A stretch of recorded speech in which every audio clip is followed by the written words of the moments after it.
Hi ಎಲ್ರಿಗೂ ನಮಸ್ಕಾರ. ಎಲ್ಲರೂ ಚೆನ್ನಾಗಿದ್ದೀರಾ ಅಂತ ಅನ್ಕೊತೀನಿ. ಮತ್ತು ಇವತ್ತಿನ ಯುವ ನಿಧಿ ಅಪ್ಡೇಟ್ ಏನಪ್ಪ ಅಂದರೆ, ನಿನ್ನೆ ನ್ಯೂಸ್ ಪೇಪರಲ್ಲಿ ಒಂದು ಯುವ ನಿಧಿ ಬಗ್ಗೆ ಒಂದು ಆರ್ಟಿಕಲ್ ಬಿಟ್ಟಿದ್ದಾರೆ. ಅದೇನಂತ ಅದರಲ್ಲಿ ಕೆಲವೊಂದಿಷ್ಟು ಇಂಪಾರ್ಟೆಂಟ್ ನಿಮಗೆ ಹೆಲ್ಪ್ಫುಲ್ ಆಗುವಂಥದ್ದು ವಿಚಾರಗಳಿದ್ದಾವೆ. ಅದೇನಂತ ನಾನು ವಿಡಿಯೋದಲ್ಲಿ ಹೇಳ್ತೀನಿ. ವಿಡಿಯೋನ ಸ್ಕಿಪ್ ಮಾಡದೆ ಕೊನೆವರೆಗೂ ನೋಡಿ. ಮತ್ತು ಇನ್ನೊಂದು ಇಂಪಾರ್ಟೆಂಟ್ ಅಪ್ಡೇಟ್ ಏನಪ್ಪ ಅಂದರೆ, ಯುವ ನಿಧಿ ಬಗ್ಗೆ ನಿಮ್ದು ಏನೇನು ಡೌಟ್ ಇದೆ ಅದೆಲ್ಲ ಈ ವಿಡಿಯೋದಲ್ಲಿ ಖಂಡಿತ ಕ್ಲಿಯರ್ ಆಗುತ್ತೆ ಅಂತ ಅನ್ಕೊತೀನಿ. ಈ ವಿಡಿಯೋ ತುಂಬಾ ಇಂಪಾರ್ಟೆಂಟ್ ಇದೆ. ಯಾರು ಸ್ಕಿಪ್ ಮಾಡೋಕ್ಕೆ ಹೋಗಬೇಡಿ. ವಿಡಿಯೋನ ಸ್ಕಿಪ್ ಮಾಡದೆ ಕೊನೆವರೆಗೂ ನೋಡಿ, ನಿಮಗೆ ಹೆಲ್ಪ್ ಆಗುತ್ತೆ. ಮತ್ತು ಈ ವಿಡಿಯೋನ ನಿಮ್ಮೆಲ್ಲ ಫ್ರೆಂಡ್ಸ್, ಯುವ ನಿಧಿ ಫ್ರೆಂಡ್ಸ್ಗಳಿಗೆ ಶೇರ್ ಮಾಡಿ. ಅವರು ಪ್ರಾಬ್ಲಮ್ ಕೂಡ ಸಾಲ್ವ್ ಆಗುತ್ತೆ ಅಂತ ಅನ್ಕೊತೀನಿ. ಹಾಗೆ ನಮ್ಮ ಚಾನಲ್ನ ಸಬ್ಸ್ಕ್ರೈಬ್ ಮಾಡಿ. ನೀವು ಒಂದು ಸಬ್ಸ್ಕ್ರೈಬ್ ಮಾಡೋದ್ರಿಂದ ನಮಗೂ ಕೂಡ ಸಪೋರ್ಟ್ ಸಿಕ್ಕಂಗಾಗತ್ತೆ. ನಾವು ಕೂಡ ನಿಮ್ಮಿಂದ ಬೆಳಿತೀವಿ ಅಂತ ನಮ್ಮ ಚಾನಲ್ಗೆ ಸಬ್ಸ್ಕ್ರೈಬ್ ಮಾಡಿ. ಮತ್ತು ಇದು ವಿಡಿಯೋನ ನಿಮ್ಮೆಲ್ಲ ಫ್ರೆಂಡ್ಸ್ಗಳಿಗೆ ಶೇರ್ ಮಾಡಿ. ಮತ್ತು ಈ ವಿಡಿಯೋನ ಲೈಕ್ ಮಾಡಿ. ಏನಂತ ಯುವ ನಿಧಿ ಬಗ್ಗೆ ಅಪ್ಡೇಟ್ ಅಂತ ನೋಡೋಣ. ನಿನ್ನೆ ಒಂದು ಪ್ರಜಾವಾಣಿ ನ್ಯೂಸ್ ಪೇಪರಲ್ಲಿ ಆರ್ಟಿಕಲ್ ಬಿಟ್ಟಿದ್ದಾರೆ. ಅದೇನಪ್ಪ ಅಂದರೆ, ಯುವ ನಿಧಿ ಇದು ಪೇಪರ್ದಲ್ಲಿ ಬಿಟ್ಟಿರೋ ಆರ್ಟಿಕಲ್ನ ನಿಮಗೆ ಪೋಸ್ಟ್ ಮಾಡಿರ್ತೀನಿ, ಬೇಕಾದರೆ ನೀವು ನೋಡ್ಕೊಳ್ಳಿ. ಅಲ್ಲಿ ಏನಿದೆ ಅಂತ ನಾನು ಹೇಳ್ತೀನಿ ಇವಾಗ. ಯುವ ನಿಧಿ ಅನುಷ್ಠಾನದಲ್ಲಿ ದ್ವಿತೀಯ ಅಂತ ಹೇಳಿದ್ದಾರೆ. ಹೆಡ್ಲೈನ್ ಈ ಥರ ಇದೆ. ಏನಿದೆ ಅಂತ ನೋಡೋಣ. ಪದವೀಧರರಿಗೆ 3,000 ಡಿಪ್ಲೊಮಾ, ಅಂದರೆ ಯಾರ್ಯಾರು ಪದವಿ ಓದಿದ್ರ ಅಂದರೆ ಡಿಗ್ರಿ ಯಾರ್ಯಾರಿದೆ ಅವರಿಗೆ 3,000, ಮತ್ತು ಡಿಪ್ಲೊಮಾ ಪಡೆದವರಿಗೆ 15,000 ಭತ್ಯೆ ಕೊಡಲಾಗ್ತಿದೆ ಅಂತ ಹೇಳ್ತಾ ಇದ್ದಾರೆ. ಅದು ಮತ್ತು ಕಲಬುರಗಿ ಯಾರ್ಯಾರಿದ್ದೀರಾ, ಕಲಬುರಗಿ ಯಾರ್ಯಾರು ಫಲಾನುಭವಿಗಳಿದ್ದೀರಾ ಅವರು ನೋಡಿ ಏನಿದೆ ಅಂತ. ದುಡಿಯುವ ಕೈಗಳಿಗೆ ಕೆಲಸವಿಲ್ಲದ ಪದವೀಧರರು ಹಾಗೂ ಡಿಪ್ಲೊಮಾ ಪಡೆದವರಿಗೆ ಪ್ರತಿ ತಿಂಗಳು ನಿರುದ್ಯೋಗ ಭತ್ಯೆ ಕಲ್ಪಿಸುವ ರಾಜ್ಯ ಸರ್ಕಾರದ ಮಹತ್ವಾಕಾಂಕ್ಷಿ ಯುವ ನಿಧಿ ಯೋಜನೆಯ ಅನುಷ್ಠಾನದಲ್ಲಿ ಕಲಬುರಗಿ ಜಿಲ್ಲೆ ರಾಜ್ಯದಲ್ಲೇ ದ್ವಿತೀಯ ಸ್ಥಾನದಲ್ಲಿದೆ.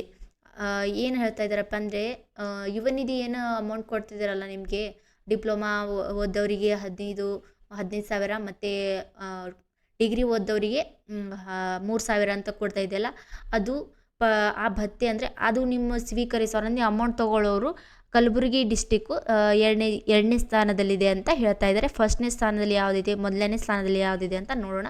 2025 ಜುಲೈ 23 ಲೆಕ್ಕಾಚಾರದಂತೆ, ಅಂದರೆ ಮೊನ್ನೆನೇ ಆಗಿದೆ ಇದು. 2025 ಜುಲೈ 23 ಅಂದರೆ ಮೊನ್ನೆ ಆಗಿದೆ, ಇದೇ ತಿಂಗಳಾಗಿದ್ದು. ಇದರ ಲೆಕ್ಕಾಚಾರದಂತೆ 31,894 ಫಲಾನುಭವಿಗಳ ನೋಂದಣಿಯೊಂದಿಗೆ ಬೆಳಗಾವಿ ಜಿಲ್ಲೆ ರಾಜ್ಯದಲ್ಲೇ ಮೊದಲ ಸ್ಥಾನದಲ್ಲಿದೆ. ಅಂದರೆ 31,894 ಫಲಾನುಭವಿಗಳು ಅಷ್ಟು ಅರ್ಜಿಗಳು ಗೌರ್ಮೆಂಟ್ಗೆ ಹೋಗಿದ್ದಾವೆ. ಯಾರ್ಯಾರು ಡಿಗ್ರಿ ಕಂಪ್ಲೀಟ್ ಮಾಡಿಕೊಂಡು ಮನೆಯಲ್ಲಿ ಇದ್ದಿರಲ್ಲ ಅವರೆಲ್ಲ ಅಪ್ಲಿಕೇಶನ್ ಹಾಕಿದ್ದ ಜನದ ಸಂಖ್ಯೆ ಏನಂದರೆ 31,894. ಅಷ್ಟು ಫಲಾನುಭವಿಗಳಿಗೆ ಅವರು ಅಮೌಂಟ್ ಕೊಡ್ತಾ ಇದ್ದಾರೆ. ಮತ್ತು ಬೆಳಗಾವಿ ಮೊದಲನೇ ಸ್ಥಾನದಲ್ಲಿದೆ ಅಂತ ಯುವ ನಿಧಿ ಭತ್ಯೆ ಪಡೆಯೋದರಲ್ಲಿ. ಮತ್ತು 19,966 ಫಲಾನುಭವಿಗಳು ನೋಂದಣಿಯೊಂದಿಗೆ ಕಲಬುರಗಿ ಜಿಲ್ಲೆ ಎರಡನೇ ಸ್ಥಾನದಲ್ಲಿದೆ. ಅಂದರೆ ಕಲಬುರಗಿ ಜಿಲ್ಲೆ ಎರಡನೇ ಸ್ಥಾನದಲ್ಲಿ, ಅದರಲ್ಲಿ 19,996 ಫಲಾನುಭವಿಗಳಿದ್ದಾರೆ ಯುವ ನಿಧಿ ಭತ್ಯೆ ಪಡೆಯೋರು. ಅದು ಕಲಬುರಗಿ ಎರಡನೇ ಸ್ಥಾನದಲ್ಲಿದೆ ಅಂತ ಹೇಳ್ತಾ ಇದ್ದಾರೆ. ಮತ್ತು ಇನ್ನೊಂದು ಮೂರನೇ ಸ್ಥಾನದಲ್ಲಿದೆ ರಾಯಚೂರು 3ನೇ ಸ್ಥಾನದಲ್ಲಿ 17,757 ಜನ ಅವ್ರು ಭತ್ಯೆ ಪಡೆದ ಮುಖಾಂತರ ರಾಯಚೂರು 3ನೇ ಸ್ಥಾನದಲ್ಲಿದೆ ಅಂತ ಹೇಳ್ತಾ ಇದ್ದಾರೆ. 4ನೇ ಸ್ಥಾನದಲ್ಲಿ ಬೆಂಗಳೂರು ನಗರ 16,920. ಬೆಂಗಳೂರು ನಗರ 4ನೇ ಸ್ಥಾನದಲ್ಲಿದೆ. ಅದರಲ್ಲಿ 16,920 ಫಲಾನುಭವಿಗಳಿದ್ದಾರೆ. ಹಾಗೂ 5ನೇ ಸ್ಥಾನದಲ್ಲಿ ವಿಜಯಪುರ 5ನೇ ಸ್ಥಾನದಲ್ಲಿದೆ. 16,525 ಅವರು ಅಷ್ಟು ಜನ ಫಲಾನುಭವಿಗಳು ಅಮೌಂಟ್ ಪಡಿತಾ ಇದ್ದಾರೆ ಅಂತ ಹೇಳ್ತಾ ಇದ್ದಾರೆ. ಈ ಜಿಲ್ಲೆಗಳಿವೆ, ಕೆಲವೊಂದು ಜಿಲ್ಲೆಗಳ ಹೆಸರು ಹೇಳಿದ್ದಾರೆ. ಆ ಜಿಲ್ಲೆಗಳಲ್ಲಿ ಎಷ್ಟು ಜನ ಅರ್ಜಿ ಸಲ್ಲಿಸಿದ್ದಾರೆ, ಎಷ್ಟು ಫಲಾನುಭವಿಗಳು ಎಷ್ಟನ್ನು ಅಮೌಂಟ್ ಹಾಕಿದ್ದಾರೆ ಎಲ್ಲನೂ ಹೇಳ್ತಾ ಇದ್ದಾರೆ. ಕಲಬುರಗಿ ಜಿಲ್ಲೆಯಲ್ಲಿ ಯೋಜನೆಯ ಆರಂಭದಿಂದ 2025 ಮೇ ಅಂತ್ಯವರೆಗೂ ಜಿಲ್ಲೆಯ ನಿರುದ್ಯೋಗಿ ಫಲಾನುಭವಿಗಳಿಗೆ 36.93 ಕೋಟಿ ಹಣವನ್ನು ಫಲಾನುಭವಿಗಳ ಖಾತೆಗೆ ನೇರ ನಗದು ವ್ಯವಸ್ಥೆ ಮೂಲಕ ಪಾವತಿಸಲಾಗಿದೆ. ಅಂದರೆ ಅವ್ರು ಹೇಳ್ತಾ ಇದ್ದಾರೆ 2025ರಲ್ಲಿ ಮೇ ಅಂತ್ಯದವರೆಗೂ, ಅಂದರೆ ಮೇ ಎಂಡ್ವರೆಗೂ, ಜುಲೈದು ಹೇಳಿಲ್ಲ ಅವರು ಇನ್ನು. ಮೇದು ಯಾರ್ಯಾರು ಕಲಬುರಗಿ ಡಿಸ್ಟಿಕ್ಲಿಂದ ಹೇಳ್ತಾ ಇರಲ್ಲ ಅಮೌಂಟ್ ಬಂದಿಲ್ಲ ಅಂತ, ಅವರಿಗೆ ಇದು ಎಲ್ಲ ಅಮೌಂಟ್ ಅವರಿಗೆ ಕ್ರೆಡಿಟ್ ಆಗಿದೆ ಅಂತೆ. ಮೇವರೆಗೂ ಎಲ್ಲರಿಗೂ ಅಮೌಂಟು ನೇರವಾಗಿ ಅವ್ರ ಖಾತೆಗೆ ಬಂದಿದೆ ಅಂತೆ, ಹಾಕಿದಾರಂತೆ ಅಂತ ಹೇಳ್ತಾ ಇದ್ದಾರೆ. ಕಲಬುರಗಿ ಜಿಲ್ಲೆಯಲ್ಲೇ ಹೆಚ್ಚು ಜಿಲ್ಲೆಯ ಪೈಕಿ ಈ ಈ ತನಕ ಕಲಬುರಗಿ ತಾಲೂಕಿನಲ್ಲೇ ಅತಿ ಹೆಚ್ಚು ಅಂದರೆ 7,900 ಅರ್ಜಿಗಳು ನಿರುದ್ಯೋಗ ಭತ್ಯೆಗೆ ಸಲ್ಲಿಕೆಯಾಗಿವೆ. ಅಂದರೆ ಅತಿ ಹೆಚ್ಚು ಅರ್ಜಿಗಳು ಯಾವ ಜಿಲ್ಲೆಯಲ್ಲಿ ಸಲ್ಲಿಕೆಯಾಗಿದೆ ಅಂದರೆ ಕಲಬುರಗಿ ಜಿಲ್ಲೆಯಲ್ಲಿ ಸಲ್ಲಿಕೆಯಾಗಿದೆ ಅಂತ ಹೇಳ್ತಾ ಇದ್ದಾರೆ. ಇಲ್ಲಿ ಒಂದು ಇದು ನಿಮಗೆ ಮೆಸೇಜ್ ಇದೆ, ಏನಂದರೆ ಮುಂದಿನ ದಿನಗಳಲ್ಲಿ ತಾಲೂಕಾ ಮಟ್ಟದಲ್ಲಿ ಕಾರ್ಯಕ್ರಮ ಆಯೋಜಿಸಿ ಯುವ ನಿಧಿ ಯೋಜನೆ ಕುರಿತು ಗ್ರಾಮೀಣ ಭಾಗದ ಜನರಲ್ಲಿ ಅರಿವು ಮೂಡಿಸಲಾಗುವುದು ಅಂತ ಹೇಳಿದ್ದಾರೆ. ಮುಂದಿನ ದಿನದಲ್ಲಿ ಕೆಲವೊಂದು ಗ್ರಾಮಗಳಿಗೆ ಹೋಗಿ ಅಲ್ಲಿ ಒಂದು ಕಾರ್ಯಕ್ರಮ ಮಾಡಿ ಯುವ ನಿಧಿ ಬಗ್ಗೆ ಅರಿವು ಮೂಡಲಾಗಿದೆ ಅಂತ ಕೊಡ್ತಿದ್ದಾರೆ. ಇನ್ನೊಂದು ಏನಪ್ಪ ಅಂದರೆ ಇನ್ನುಳಿದ ಇನ್ನುಳಿದ ಕೆಲವೊಂದು ಜಿಲ್ಲೆಗಳಿದ್ದಾವೆ, ಅದರ ಹೆಸರು ಹೇಳ್ತಾ ಇದ್ದಾರೆ ಅವರು. ಇದು ಎಷ್ಟು ಯಾವ್ಯಾವ ಜಿಲ್ಲೆಗಳಲ್ಲಿ ಎಷ್ಟು ಅಮೌಂಟ್ ಹಾಕಿದ್ದಾರೆ ಅಂತ ಹೇಳ್ತಾ ಇದ್ದಾರೆ. ಇನ್ನುಳಿದ ಆಳಂದ ಊರಲ್ಲಿ ಎಷ್ಟು ಇದೆ ಅಂತ 2,240 ಅಫ್ಜಲ್ಪುರ, 2,050 ಜೇವರ್ಗಿ, 2,044 ಚಿತ್ತಾಪುರ, 1,470 1,475 ಸೇಡಮ್ಮು, 1,330 ಚಿಂಚೋಳಿ, 1,153 ಕಮಲಾಪುರ, 840 ಯಡ್ರಾಮಿ, 639 ಕಾಳಗಿ ತಾಲೂಕಿನಲ್ಲಿ 556 ಹಾಗೂ ಶಹಾಬಾದ್ 547 ಸೇರಿ ಒಟ್ಟು 19,966 ಅರ್ಜಿಗಳು ಹಾಗೂ ಸರ್ಕಾರದ ನಿರುದ್ಯೋಗ ಭತ್ಯೆಗೆ ಯೋಜನೆಯಡಿ ಸಲ್ಲಿಕೆಯಾಗಿವೆ. ಇದು ಹೇಳ್ತಾ ಇರೋದು ಕಲಬುರಗಿ ಡಿಸ್ಟಿಕ್ ಇದೆಯಲ್ಲ, ಅದರಲ್ಲಿ ಕೆಲವೊಂದು ತಾಲೂಕುಗಳಿದ್ದಾವೆ. ಆ ತಾಲೂಕಲ್ಲಿ ಎಷ್ಟೆಷ್ಟು ಅರ್ಜಿಗಳು ಸಲ್ಲಿಸಲಾಗಿದೆ ಅಂತ ಹೇಳ್ತಾ ಇದ್ದಾರೆ. ಇದು ಈ ಥರ ಇದೆ. ಇಷ್ಟು ಜಾಸ್ತಿ ಹೆಚ್ಚು ಯುವ ನಿಧಿಗೆ ಅರ್ಜಿ ಹಾಕಿದೆ ಅಂದರೆ ಅದು ಕಲಬುರಗಿ ಜಿಲ್ಲೆ ಅಂತ ಹೇಳ್ತಾ ಇದ್ದಾರೆ. ಸ್ವೀಕೃತವಾದ ಅರ್ಜಿಗಳ ಪೈಕಿ ಈ ತನಕ 1,689 ಫಲಾನುಭವಿಗಳಿಗೆ 36.93 ಕೋಟಿ DBT ಮೂಲಕ ಪಾವತಿಸಲಾಗಿದೆ. ಅಂದರೆ ಅವರು 19,966 ಅರ್ಜಿಗಳಲ್ಲಿ 16,689 ಫಲಾನುಭವಿಗಳಿಗೆ ಆಲ್ರೆಡಿ DBT ಮುಖಾಂತರ ಅಮೌಂಟ್ ಹಾಕಿದ್ದಾರೆ ಅಂತ ಹೇಳ್ತಾ ಇದ್ದಾರೆ. ಇನ್ನು ಉಳಿದ 3,277 ಮಂದಿಗೆ ತೊಂದರೆಯಾಗಿದೆ ಅಂತ ಹೇಳ್ತಾ ಇದ್ದಾರೆ. ಕೆಲವೊಂದು ತೊಂದರೆ ಕುರಿತು ಅವರಿಗೆ ಅಮೌಂಟ್ ಆಗ್ತಿಲ್ಲ ಅಂತ ಹೇಳ್ತಾ ಇದ್ದಾರೆ. ಇಲ್ಲಿ ಏನು ಜಿಲ್ಲೆಯಲ್ಲಿ ಯುವ ನಿಧಿ ಯೋಜನೆಯಡಿ ನೋಂದಾಯಿಸಿಕೊಂಡ 3,277 ಮಂದಿಗೆ ನಿರುದ್ಯೋಗ ಭತ್ಯೆ ಪಾವತಿಯಲ್ಲಿ ತಾಂತ್ರಿಕ ತೊಂದರೆಗಳಿವೆ. ಅರ್ಜಿದಾರರನ್ನು ತಲುಪಿ ತೊಂದರೆ ನೀಗಿಸಲು ಒತ್ತು ನೀಡಲಾಗುತ್ತಿದೆ.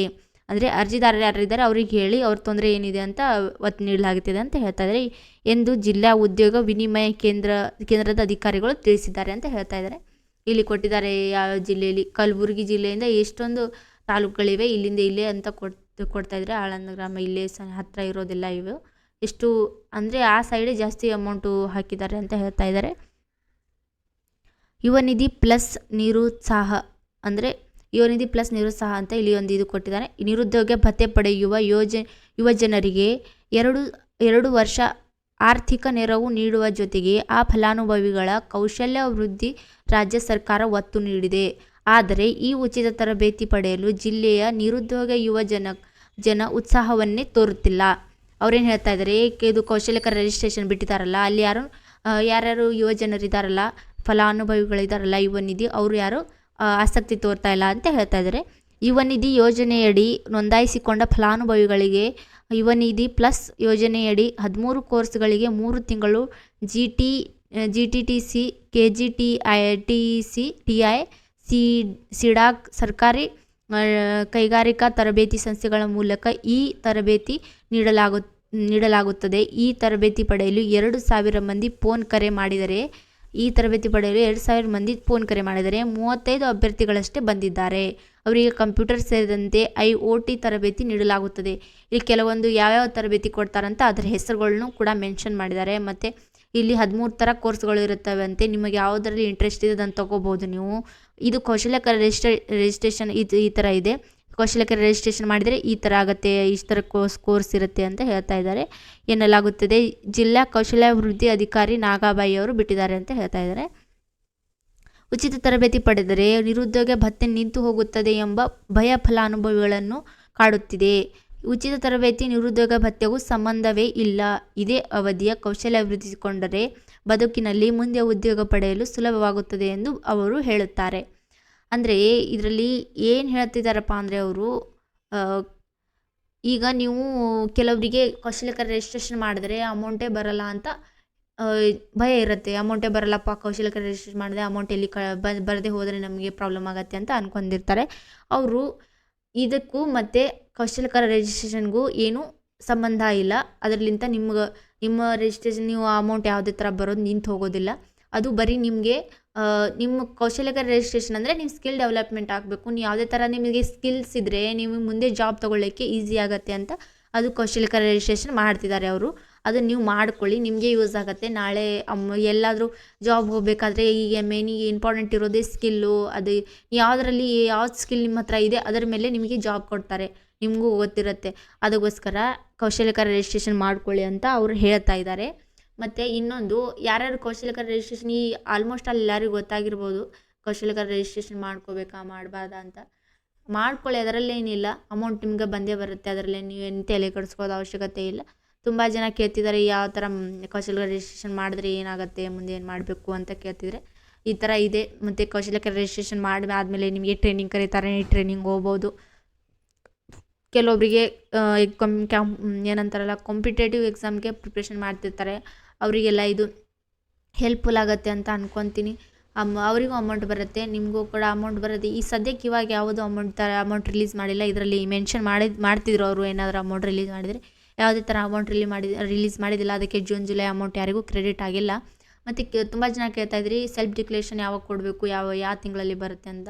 ಸೆಲ್ಫ್ ಡಿಕ್ಲೇಷನ್ ಬಂದು ಆಗಸ್ಟ್ ತಿಂಗಳಲ್ಲಿ ಬರುತ್ತೆ. ಆಗಸ್ಟ್ ತಿಂಗಳಲ್ಲೇ ನೀವು ಸೆಲ್ಫ್ ಡಿಕ್ಲೇಷನ್ ಕೊಡ್ಬೋದು. ಮತ್ತು ಕೆಲವೊಂದು ಕಮೆಂಟ್ಗಳಿದ್ದಾವೆ, ನಿಮ್ಮ ಕಮೆಂಟ್ ಏನೇನಿದೆ ಅಂತ, ಅದರ ಡೌಟ್ ಏನಿದೆ ಅಂತ ನಾನು ಕ್ಲಿಯರ್ ಮಾಡ್ತೀನಿ. ಏನಿದೆ ನೋಡೋಣ ಬನ್ನಿ.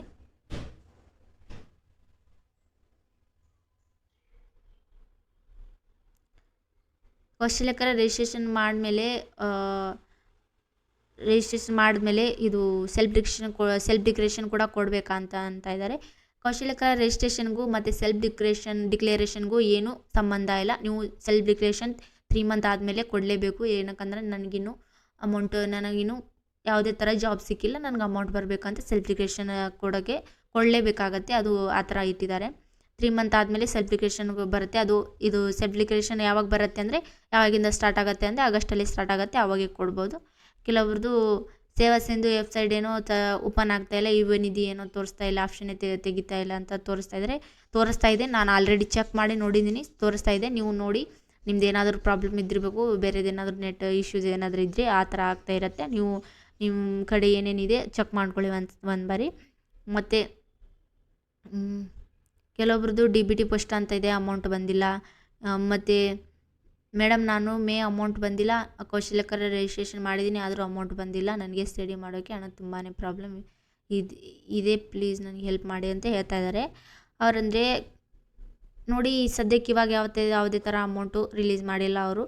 ಅದಕ್ಕೋಸ್ಕರ ಮೇದು ಲಾಸ್ಟ್ ಆಗಿದೆ ಅಮೌಂಟು.